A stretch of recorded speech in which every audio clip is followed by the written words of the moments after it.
Sa ilang mga nakailipas na taon, ang Pi Network ay isa po sa mga pinakapopular na cryptocurrency projects na may natatanging paraan ng pagmimina gamit lamang ang smartphones. Sa ngayon, mahigit 60 million users na ang sumali sa ecosystem nito. Ngunit sa kabila ng malawak na adoption, nanatili po itong sarado o limitado sa isang internal system. Hindi po kasi ito konektado sa ibang blockchains at wala rin itong fiat integration. Pero magbabago na ang lahat ngayong February 20, 2025 sapagkat dahil sa pagsisimula ng open network phase ng Pi, magiging isang fully connected blockchains na ito. Ayan, dahil dyan ay ito po ay magbukas para sa third party applications at magkakaroon siya ng mas malawak na business integrations. Isa pong malaking hakbang ito para sa Pi network. Pero ang tanong, ito ba ang magiging turning point para sa crypto utility nito? Kaya yan po ang siyang ating pag-uusapan sa video na ito. Pero bago po tayo magpatuloy, ay nais ko lamang po munang bigyang linaw ang aking disclaimer kung saan ang nilalaman po ng video na ito ay hindi po ito isang financial advice. For education and information purposes lamang po ang layunin nito. Ayan, simulan po natin sa kung ano po ang open network phase at bakit po ito mahalaga. Yan, sa madaling salita ay ang open network phase ng Pi Network ay ang opisyal na pagbubukas ng kanilang blockchain sa mas malawak na ecosystem. At ano naman ang ibig sabihin nito? Ayan, unang-una ay magkakaroon na ng connection ang Pi Network sa ibang blockchains. Kaya mas magiging madali ang paglipat or pag-transfer ng Pi coins sa iba pang mga cryptocurrency networks.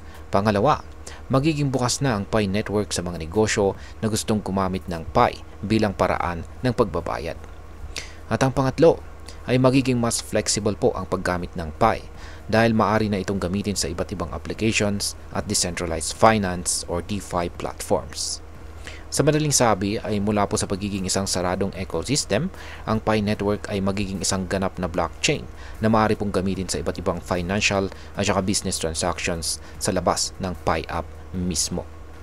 Ngayon ay ano po ang nagpapalakas sa Pi Network kumpara sa ibang mga cryptocurrencies? Ayan, isa sa mga natatanging feature ng Pi Network ay ang identity verification system nito. Habang ang karamihan sa mga cryptocurrency ay nagbibigay diin sa anonymity, ang Pi Network naman ay mayroong identity verified transactions. Ibig sabihin, ang mga gumagamit or user at negosyo na kasali sa network ay kailangang dumaan po sa Know Your Customer Verification or KYC. Ayon po kay Dr. Nicholas Koukalis, siya po ang Head Technology ng Pi Network.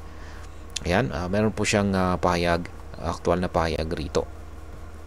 Ayan, ayon sa kanya ay ang Pi Network ay nagpapahintulot daw sa mga tao na makipagtransaksyon sa identity verified individuals at saka businesses.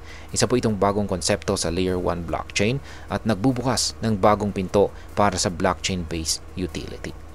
Dahil dito ay mas ligtas ang mga transaction at maaari pong magdulot ito ng mas magandang pagtanggap mula sa mga regulators at business sectors na takot sa anonymous crypto transactions. Ngayon ay paano po makakaapekto ang open network sa Pi community? Ayan, dahil po sa open network phase, posibleng makita po natin ang mas maraming real-world use cases ng Pi. Isang magandang halimbawa po nito ay ang Pi Fest 2024 kung saan mahigit 950,000 users, 27,000 active sellers at 28,000 test merchants mula sa 160 na mga bansa ang sumali. Sa event na ito, ginamit po ang Pi bilang pambayad sa iba't ibang produkto at serbisyo kung saan ay isang indikasyon na maaring magamit ang Pi bilang isang tunay na medium of exchange. Pero sapat na ba ito para mapanatili ang halaga ng Pi? Ang tunay na hamon ay kung mas maraming negosyo sa labas ng Pi ecosystem ang tatanggap dito sa Pi bilang pambayad. Kaya yan po ang talagang hamon. Ngayon ay ano po ang posibleng epekto nito para sa atin bilang mga Pinoy crypto traders at investors? Yan, masasabi ko pong merong tatlong mga pangunahing posibleng epekto nito sa open network phase. Una ay dahil magiging bukas na po sa ibang blockchain networks. Yan ang Pi Network. Posibleng maging mas madali nang i-trade ang Pi sa iba't ibang cryptocurrency exchanges. Kung dati ay limitado lang ito sa loob ng Pi app, ngayon ay maaring maging available ito sa mas malalaking platforms.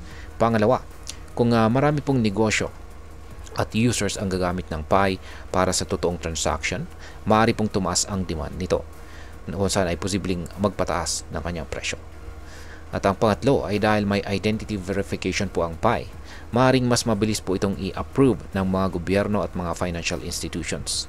Pero maaari din itong magdulot ng mas mahigpit na regulasyon dito sa Pilipinas.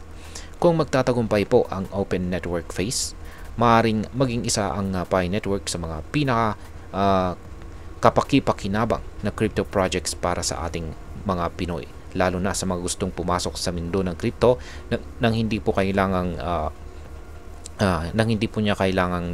kailangan ng mga mamahaling mining hardware. At ayan, bilang panghuli ay ano naman ang aking masasabi tungkol dito. Ang pagbubukas ng Pi Network sa isang mas malawak na ecosystem ay isa po itong game changer. Mula sa isang experimental project, ito ngayon ay nagkakaroon ng real world application. Pero kailangan pa rin maging maingat ang mga users, lalo na po sa regulasyon at legalidad. Mahalaga po ang pagsunod sa mga batas at patakaran sa Pilipinas para hindi po magkaroon ng problema sa paggamit ng Pi. Maliban po rito ay hindi po sapat na marami ang gumagamit ng Pi sa loob ng ecosystem nito. Kailangan ding tanggapin ito ng mga negosyo sa labas. At panghuli ay kailangan pong patunayan ng Pi Network na kaya po nitong mag-scale sa mas malaking audience nang hindi po nagkakaroon ng technical issues. At yan, sa kabuuan, ngayong February 20, 2025, sisimulan na po ng Pi Network ang bagong phase nito bilang isang bukas na blockchain ecosystem. Kung magiging matagumpay ito, maaring mapabago po nito ang pananaw ng mundo ng mundo sa crypto utility mula sa pagiging isang speculative asset patungo sa isang tunay na pang-araw-araw na gagamit sa ekonomiya. At ayan, hanggang dito na lamang po tayo sa video na ito mga ka-crypto. Sana po ay inyong nagustuhan ang aking paliwanag sa video na ito. Kung inyo po itong nagustuhan, pakiclick lamang po ang like button nito. Marami pong salamat sa panonood. Ingat po tayo lagi at God bless po sa ating lahat.